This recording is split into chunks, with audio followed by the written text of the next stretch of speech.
जीवन परिवर्तन गर्न सजिलो त छैन तर सम्भव छ। म भन्दै आएको छु यो सजिलो छैन तर सम्भव छ। त त्यो सम्भव यदि छ भनेदेखि त्यसको लागि हामीले मेहनत पनि गर्नुपर्दछ। त्यसै सिलसिलामा आज म हाम्रो जीवनमा यस्तो प्रकारको मगज हामीसँग हुनु पर्यो जो प्रशस्त मात्रामा को मगज छ। एन अबन्डेन्ट माइन्डसेट, प्रशस्तताको सोच अथवा फलिफाफको सोच, उदार सोच, जुन सोचमा घटी कमी छैन।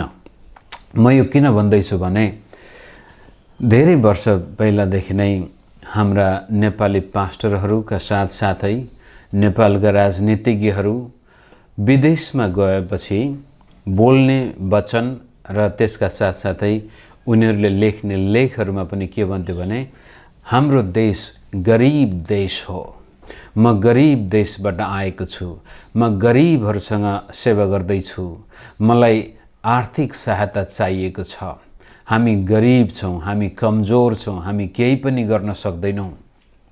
त्यस्तो प्रकारको मानसिकता हाम्रो देशको छ। नेपाली मानसिकता नै म गरिब देशको मानिस हुँ, म कमजोर मानिस हुँ, मसँग क्षमता योग्यताहरू छैनन् भनेर हाम्रा प्रधानमन्त्रीहरूले, मन्त्रीहरूले, नेताहरूले र त्यसका साथसाथै आत्मिक गुरुहरूले पनि त्यही वचन बोल्दै आएको सुन्दै आएका छौँ, जसको कारण हामीसँग भौतिक रूपले सबै कुराहरू प्रशस्तै हुन सक्छन्, तरै पनि हाम्रो मगज चाहिँ गरिब हुन सक्छ, कंगाल हुन सक्छ, जसको कारण हामी कहिले पनि दिन सक्दैनौँ। यो कुरो सुन्ने बित्तिकै, विचार गर्ने बित्तिकै मलाई एकजना मेरा मित्रको याद आउँछ। काठमाडौँमा हामी उहाँको घरमा केही समय बसेका थियौँ। धनाढ्य व्यक्ति, गजब राम्रा दुईवटा ठुल्ठुला महलहरू छन् भनौँ काठमाडौँको हिसाबले। र उनको मुखमा एउटा थेगो नै हुन्थ्यो कि मास्टर साहब भन्थे उहाँले मलाई। अलि पुरानो जमानाको मान्छे, बाहुन, कहिले रिस उठाए बेला बाहुन भनेर बोलाउँथे र कहिले र मन खुसी भएको बेला चाहिँ मास्टर साहब भनेर बोलाउँथे। अनि उनको भनाइ नै तपाईँ त विदेशीहरूसँग धेरै घुलमिल हुनुहुन्छ, मेरो घरमा भाडा दिनुपर्ने विदेशीहरू खोज्नुहोस् है, विदेशीहरूले राम्रो पैसा दिन्छन्, नेपालीहरूले दिँदैनन्। र उनको सन्तान पनि थिएन, दुःख लाग्दो कुरो। तर कहिल्यै उनलाई सम्पत्तिले पुगेन। पछि गएर उनको मानसिक स्थिति पनि खलबलियो। कारण कता कता कमाउनुपर्छ, जम्मा गर्नुपर्छ, कमाउनुपर्छ, जम्मा गर्नुपर्छ भन्दा भन्दै बुढेसकाल लाग्यो। बुढेसकालमा दिमागले धानेन अनि त्यो सम्पत्तिको सही सदुपयोग गर्नु पाउनु भएन। अथवा सम्पत्ति त छ तर त्यो सम्पत्तिबाट जुन प्रकारको उदारता, जुन प्रकारको महानता, जुन प्रकारको सामाजिक सेवा, जुन प्रकारको सहयोग आफन्त, इष्ट मित्र, दुखी गरिबलाई दिनुपर्ने थियो, ती मित्रको जीवनबाट देखिएन। जहिले पनि घटी र कमीको मन उहाँमा म देख्दथे। त हामी ख्रीष्ट येशूमा विश्वास गर्ने व्यक्तिको जीवनमा यस्तो किसिमको मन हुनु पर्यो जस्तो ख्रीष्ट येशूमा थियो भनेर पहिलो म फिलिप्पी 2:5 यसरी परमेश्वरको वचनले भन्छ, तिमीहरूमा यस्तो मन होस् जो ख्रीष्ट येशूमा पनि थियो। अब ख्रीष्ट येशूमा कस्तो मन थियो आफै विचार गर्नुहोस्।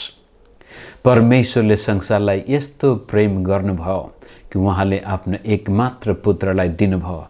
येशू ख्रीष्टले भन्नुहुन्छ, म तिमीलाई यति धेरै प्रेम गर्छु कि तिमीहरूको लागि म मेरो प्राण दिनेछु भनेर यूहन्ना 15 तिमीहरू मेरा मित्र हौ, जुन मित्रको लागि म यो प्राण दिनेछु।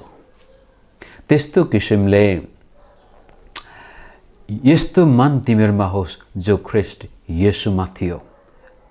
आफ्नो लागि नभएर अरूको लागि वास्ता अनि फिक्री गर्ने मन, आफ्नो स्वार्थपूर्तिको लागि नभएर अरूको इच्छा, अरूको लागि मद्दत गर्ने, दिने मन, ख्रीष्ट येशूको मन नै स्वयं उहाँले हाम्रो लागि आफैलाई दिनुभयो। त्यस किसिमले मित्र, तपाईँ र मेरो मन यस्तो होस् जस्तो ख्रीष्ट येशूको थियो। त्यति मात्र नभएर कलसीकै किताबको 3 अध्यायमा हामी हेरौँ। त्यसको अगाडि जानुहोस्। कलसी 3को 1 र 2 पदमा यसो भनिएको छ, यसकारण यदि तिमीहरू ख्रीष्टसँग जी उठाइएका छौ भने माथिका कुराहरूको खोजी गर। तपाईँ ख्रीष्ट येशूमा विश्वास गर्ने व्यक्ति हो भने कहाँका कुरा खोज्दै हुनुहुन्छ?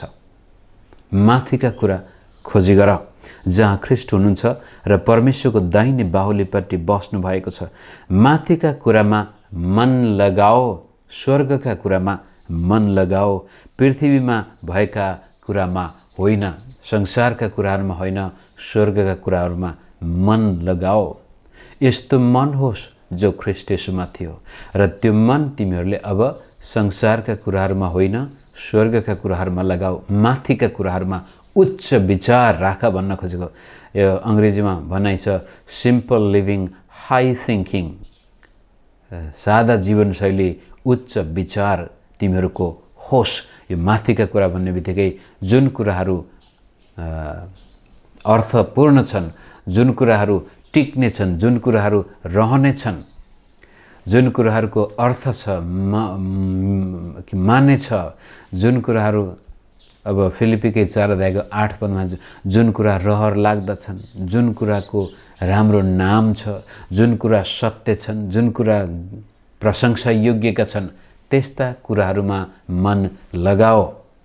र तपाईँ म कस्तो खालको व्यक्ति हौँ भन्ने कुराहरू तपाईँ र मेरो मन कुन कुरामा लागेको छ त्यसले निर्धारण गर्नेछ। हाम्रो मन खाली पैसा पैसा पैसा पैसा भनेर बसिरहेछ भने हामी गरिब व्यक्ति हौँ। तलका कुराहरूमा हामी एकदमै सङ्कुचित विचार भएका मानिसहरू हुनेछौँ।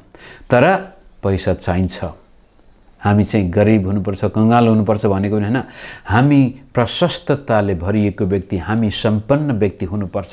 हामीलाई चाहिने जति सबै कुराहरू परमेश्वरले जुटाउनु पर्छ र जुटाएको छ भन्ने कुरामा विश्वास गर्ने व्यक्ति हुनुपर्छ। त्यसको लागि पनि चाहिन्छ मगज, माथिका कुरामा लागेको मन, ख्रीष्ट येशू जस्तै मन। हाम्रो जीवनको गुणस्तर तपाईँ र मेरो मन कुन कुरामा लागेको छ त्यसले निर्धारण गर्नेछ। त यहाँ चाहिँ माथिका कुरामा मन लगाओ, पृथ्वीमा भएका कुराहरूमा होइन। त्यस्तै वचन अर्को एउटा ठाउँमा हामी भेटाउँदछौँ, रोमी 8 अध्यायमा। रोमी 8को 5 र 6 पद म हेर्छु। किनभने पापमय स्वभाव अनुसार चल्नेहरू शरीरका कुरामा मन लगाउँछन्, पृथ्वीका कुरामा मन लगाउँछन्। कलसी 3को 2 पदमा माथिका कुरामा मन लगाऊ, तलका कुराहरूमा होइन, पृथ्वीको कुराहरूमा होइन। अनि रोमी 8को 5ले भन्छ शरीरका कुरामा मन लगाउँछन् जो पाप स्वभाव अनुसार चल्दछन् अथवा जसमा ख्रीष्ट येशूको मन छैन, उनीहरू पापी स्वभावका पापी कुराहरूतिरै मन जान्छ। तर आत्मा अनुसार चल्नेहरूले आत्माका कुरामा मन लगाउँछन्, अर्थात् जसको मन ख्रीष्ट येशूको जस्तै छ तिनीहरू पवित्र आत्माका कुरामा मन लगाउँछन्। किनभने 6 पदमा पापमय स्वभावमा मन लगाउनु चाहिँ मृत्यु हो। अब हेर्नुहोस्, किन पृथ्वीका कुरामा मन नलगाउनु? किनभनेदेखि एक दिन यी सबै कुराहरू नष्ट भएर जानेछन्। किन पापमय स्वभावका कुरा, पापी स्वभावले जे चाहेछ त्यसमा आफ्नो मन नलगाउनु? यो पनि हाम्रो जीवनमा मृत्यु ल्याउने अर्को एउटा माध्यम हो। किनभने पापमय स्वभावमा मन लगाउनु चाहिँ मृत्यु हो, तर पवित्र आत्मामा मन लगाउनु जीवन र शान्ति हो। कस्तो खालको जीवन? शान्तिले भरिएको जीवन। कस्तो खालको जीवन? प्रशस्तताले भरिएको जीवन। कस्तो खालको जीवन? जसमा चिन्ता छैन। कस्तो खालको जीवन? जसमा डर छैन। कस्तो खालको जीवन? जसमा हिंसा, घृणा, हेला, तितोपना छैन, तर प्रेम, शान्तिले भरिएको जीवन। फेरि पढ्छौँ, पापमय स्वभावमा मन लगाउनु चाहिँ मृत्यु हो, तर पवित्र आत्मामा मन लगाउनु जीवन र शान्ति हो। यति भन्दै अब एकचोटि हामी आफ्नो जीवनको बारेमा विचार गरौँ। हामी हिजो अस्ति कस्तो खालको सोच राखेका मानिसहरू थियौँ, आज त्यस्तै भएका छौँ। यो कुरोको प्रमाण खोज्न हामी बाहिर जानु पर्दैन, आफूभित्रै फर्केर आउनुहोस्, आफैले आफूलाई सोच्नुहोस्। तपाईँ यदि जवान हो, 20-22 वर्षको उमेर हो भनेदेखि अझै पनि विशेष गरी यो 16 देखि 22-25 वर्षको उमेर चाहिँ एउटा यस्तो उमेर हो जुन समयमा हाम्रो जीवनको लक्ष्य निर्धारण गर्दछौँ। म कुन बाटोमा जाने हो भन्ने कुरा 16 देखि 24 वर्षको उमेरमा त्यो लगभग निर्धारित भइसक्छ। कस्तो खालको व्यक्ति म बन्ने हुँ भन्ने कुराहरू 7 वर्ष मुनि नै भइसक्दो रहेछ। वैज्ञानिकहरूले मनोविज्ञानको भनाइअनुसार मेरो व्यक्तित्व कस्तो हुने हो 7 वर्ष मुनि नै निर्धारण भइसक्छ। एकजना विद्वानले यसरी भनेको थियो, 7 वर्ष मुनिको बालकलाई मलाई देऊ र त्यसपछि तिमी कस्तो खालको वैश्यक अथवा पुरुष चाहन्छौ, व्यक्ति चाहन्छौ, म त्यो तिमीलाई दिन सक्नेछु। मलाई 7 वर्ष मुनिको बालक देऊ र तिमीलाई कस्तो खालको व्यक्ति चाहिन्छ, पछि म त्यो दिन सक्नेछु। भनाइको मतलब 7 वर्ष मुनि हाम्रो सारा व्यक्तित्व निर्माण भइसक्दो रहेछ। हाम्रो मन मस्तिष्कमा त्यस्तो किसिमको छाप लाग्छ जो 25सम्म हामी बन्नेछौँ भने त्यसपछि करियर सम्बन्धी जीवनमा के गर्ने भन्ने सम्बन्धी 16 देखि 24 वर्षको उमेरमा लगभग हाम्रो समय त्यो निर्धारण गर्दो रहेछ। अब विचार गर्नुहोस्, 7 वर्ष मुनि तपाईँ र मेरो व्यक्तित्व एकदमै काम नलाग्ने प्रकारले बस्यो। मानिलिउँ तपाईँ र मेरो पारिवारिक वातावरण ठिक थिएन, यस्तो प्रकारको वातावरणमा हामी हुर्क्यौँ जसले हाम्रो व्यक्तित्व एकदमै बिगारिदियो। जुन प्रकारको रहरलाग्दो व्यक्तित्व निर्माण हुनुपर्ने थियो भएन। र त्यसपछि 16 देखि 24 वर्षको उमेरमा पनि जुन प्रकारको शिक्षा हासिल गर्नुपर्ने थियो, जुन प्रकारको बाटो अपनाउनु पर्ने थियो, त्यो पनि मौका मिलेन। र अहिले आएर हामी यस्तो प्रकारको जागिर खाँदैछौँ, यस्तो प्रकारको काम गर्दैछौँ जो हामीलाई मन पर्दैन। तर के गर्ने, अर्को उपाय छैन। त कसरी परिवर्तन ल्याउने अब भन्दाखेरि ख्रीष्ट येशूको मन हामीमा हाल्नु पर्यो। जुन प्रकारको व्यक्तित्व ख्रीष्ट येशूको छ त्यसलाई अब आफ्नो बनाउनको लागि पहिला हाम्रो मगजलाई येशूको जस्तै बनाउनु पर्यो, माझ्नु पर्यो।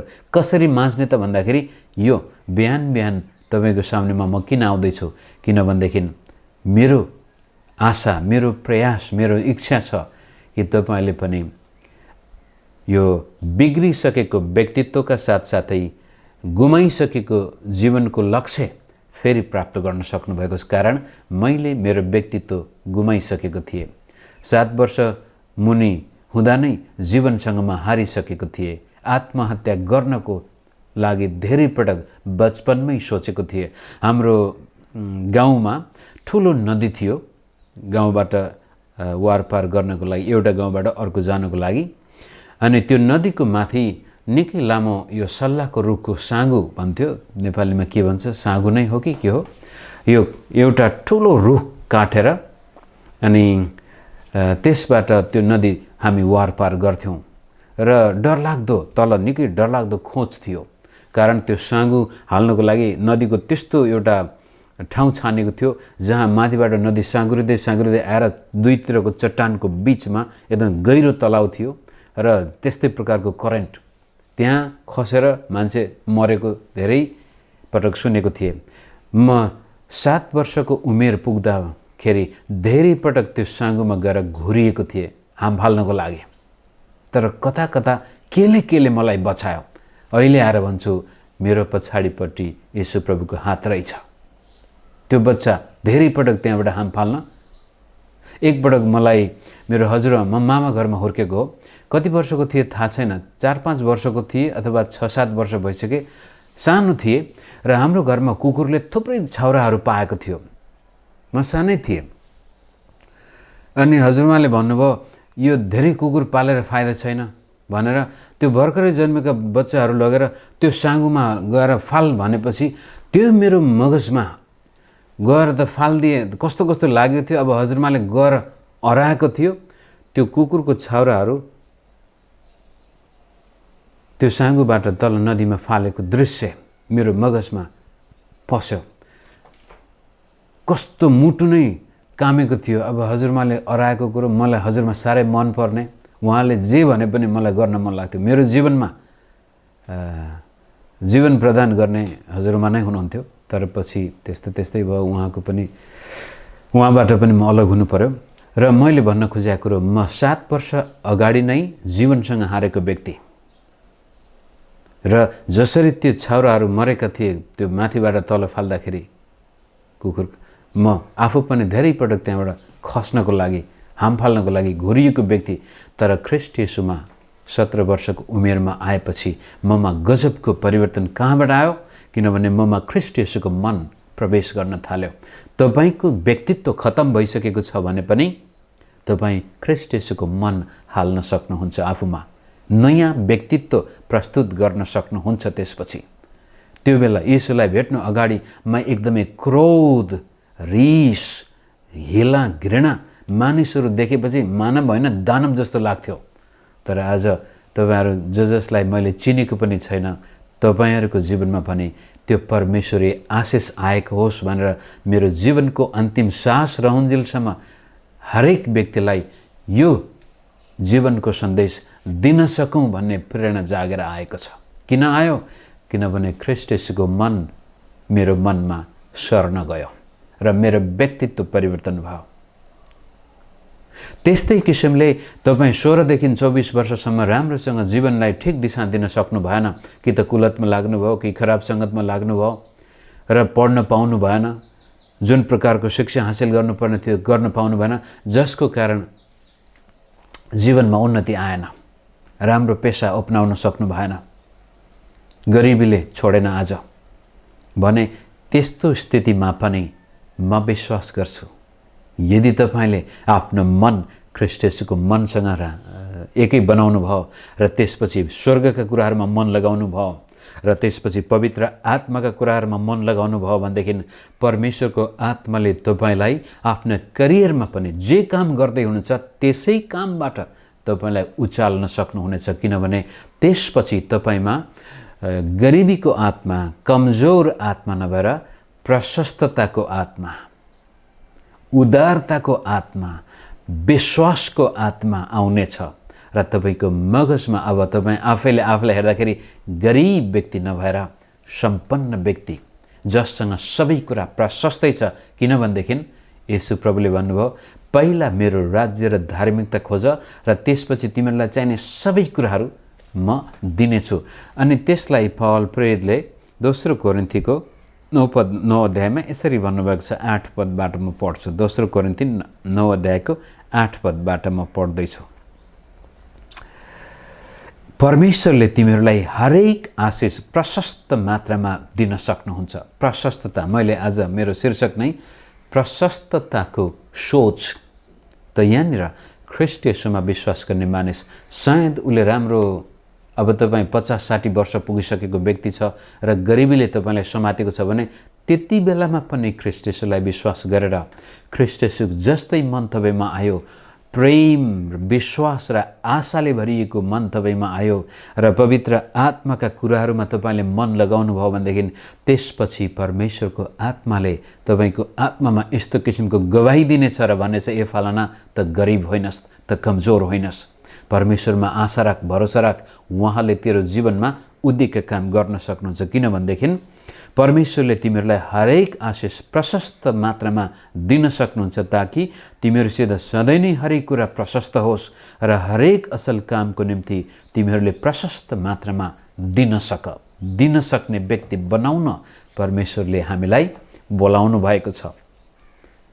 जीवन दिनको लागि चाहिएको खण्डमा, आफूसँग भएका भौतिक चिज वस्तुहरू दिनको लागि आवश्यक परेको खण्डमा र आफ्ना के भन्छ शुभेच्छाहरू मानिसहरूलाई दिनको लागि, मानिसको लागि प्रार्थना गर्न, मानिसको जीवनमा पनि जीवन आओस् भन्ने त्यो विचार राखेर सुसमाचार हामी किन सुनाउँछौँ गैर क्रिस्चियन मित्रहरूलाई? किनभनेदेखि हामीलाई थाहा छ यदि उहाँहरूले पनि ख्रीष्ट येशूलाई विश्वास गर्न गएको खण्डमा उहाँहरूको के भन्छ भत्केको व्यक्तित्व पनि ख्रीष्ट येशूले निर्माण गर्न सक्नुहुन्छ। असल तरिकाको व्यक्तित्व निर्माण हुनेछ भने त्यसपछि गरिब, कमजोर, असहाय सोच उहाँहरूमा थियो भनेदेखि त्यो शक्तिशाली सोच, प्रशस्तताको सोच, सम्पन्नताको सोच पनि प्रभुले हालिदिन सक्नुहुनेछ।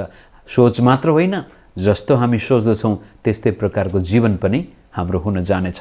त्यसै कारण मित्र, आज बिहानको यो डिभोसनमा यहाँलाई म यही कुरो भन्न चाहन्छु कि यदि तपाईँले ख्रीष्ट येशूलाई मौका दिनुभयो र शरीरका कुराहरूमा, पृथ्वीका कुराहरूमा, लोभ लालचका कुराहरूमा, रिस रागका कुराहरूमा, नकारात्मक कुराहरूमा मन लगाउनुको सट्टामा पवित्र आत्माका कुराहरूमा मन लगाउनु भयो, माथिका कुराहरूमा मन लगाउनु, उच्च विचार राख्नुभयो, उदार विचार राख्नुभयो र परमेश्वरका प्रतिज्ञामा मन लगाउनु भयो, पवित्र आत्मामा मन लगाउनु भयो भनेदेखि त्यसपछि परमेश्वरले तपाईँको परिस्थिति पनि बदल्नुहुनेछ, परिवर्तन गर्नुहुनेछ।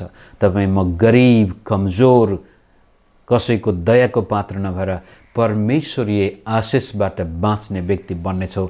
हामीमा प्रशस्तताको मगज आउनेछ। यो प्रशस्तता खाली भौतिक कुरामा मात्र नभएर प्रेममा पनि हामी प्रशस्त व्यक्ति बन्नेछौँ, त शत्रुलाई पनि प्रेम गर्न सक्ने व्यक्ति बन्नेछौँ। त्यसपछि विश्वासमा पनि प्रशस्तताको मगज हामीमा आउनेछ, अर्थात् हामीलाई सानातिना कुरा प्रभुले जुटाउनु भयो भने ठुल्ठुला कुरा पनि प्रभुले जुटाउन सक्नुहुनेछ। आँट आउनेछ। त्यसपछि तपाईँ म ठुला ठुला काम गर्नको लागि हामीभित्र आँट आउनेछ, आँटिलो व्यक्ति बन्नेछौँ।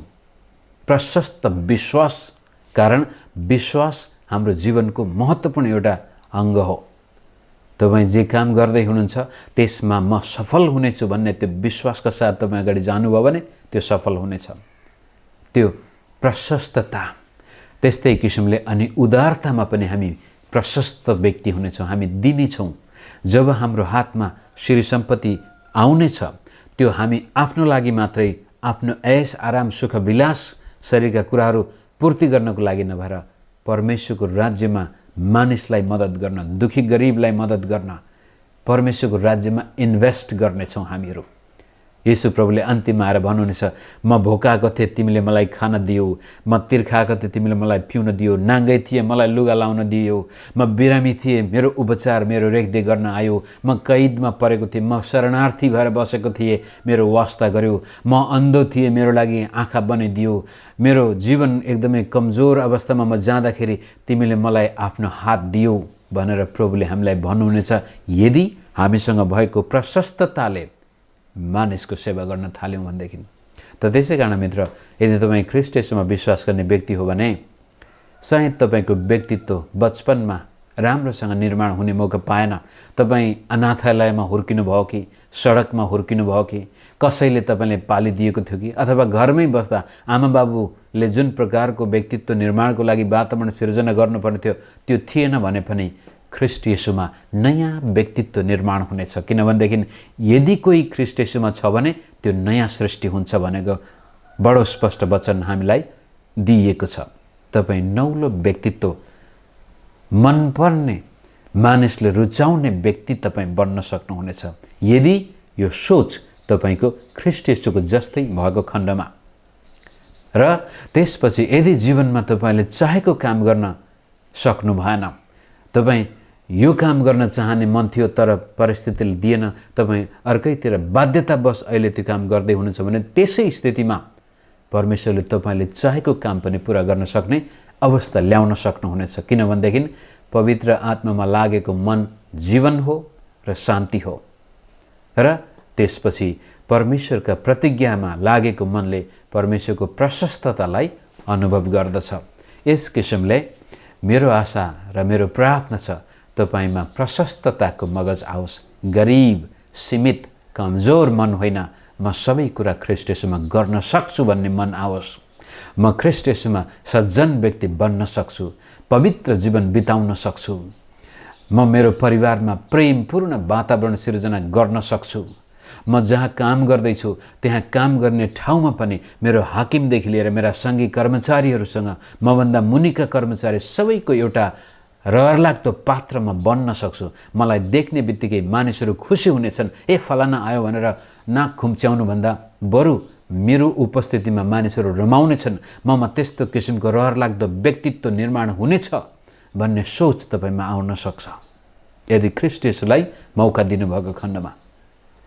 र आफूसँग भएको सम्पत्ति छ तपाईँको भनेदेखि अब त्यो बचाउँदा बचाउँदा बचाउँदा बुढेसकालमा रोग लागेर त्यो उपभोग गर्नु भन्दा पहिले मर्नुको सट्टामा आज तपाईँको हातमा केही सम्पत्ति छ भने आज नै त्यसलाई प्रशस्ततासँग उपभोग गर्नुहुनेछ, त्यसमा रमाउनु हुनेछ, खुसी हुनुहुनेछ।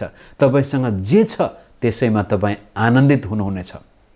आफूसँग नभएका कुराहरूमा सोच विचार गरेर एकदमै कुण्ठित जीवन जिउनुको सट्टामा आफूसँग एक मुठी मात्रै चामल छ भने धन्यवाद परमेश्वर, तपाईँले मलाई आज दिनुभएको छ। एक सरो लुगा छ भने पनि धन्यवाद परमेश्वर, तपाईँले मलाई नाङ्गै हुन दिनुभएको छैन। त्यस्तो प्रकारको प्रशस्तताको मगज जब तपाईँहरू मेरो मगज हुन्छ भनेदेखि त्यसपछि हामी परमेश्वरका उद्धिकका काम देख्नेछौँ। तपाईँको व्यवसायमा उन्नति आउन थाल्नेछ, किनभने तपाईँको मगज अब माथिका कुरामा लागेको छ। ख्रीष्ट येशूको मन तपाईँमा आएको छ, पवित्र आत्मामा मन लागेको कारण नयाँ आइडियाज के भन्छ विचारहरू आउनेछन् तपाईँमा। र आफ्नो जुनसुकै करियर तपाईँको किन नहोस् त्यहाँ तपाईँले सफलता हासिल गर्नुहुनेछ। र तपाईँको हातको मेहनतमा आशिष प्रभुले दिनुहुनेछ। र तपाईँका छोराछोरीहरू भोलि गएर आशिषित व्यक्ति बन्नेछन्। त्यो अवस्था आउनको लागि पहिला यहाँ हाम्रो सोच प्रशस्तताको सोच हुनु पर्यो। घटी कमी कमजोर र गरिब र दरिद्र मानसिकता होइन, प्रशस्तताको मानसिकता। सम्भव छ, गर्न सक्छु भन्ने आत्मा हामीमा आउनुपर्छ। र त्यसको लागि हाम्रो मगज तलका कुराहरू होइन माथिका कुरामा लगाउनु पर्यो, शरीरका कुराहरूमा होइन पवित्र आत्माको कुरामा लगाउनु पर्यो। आफ्नै टुटेफुटेको सोच होइन, ख्रीष्ट येशूको सोच हामीमा आउनु पर्यो। यति भन्दै आज बिदा हुन्छु। जय मसीह।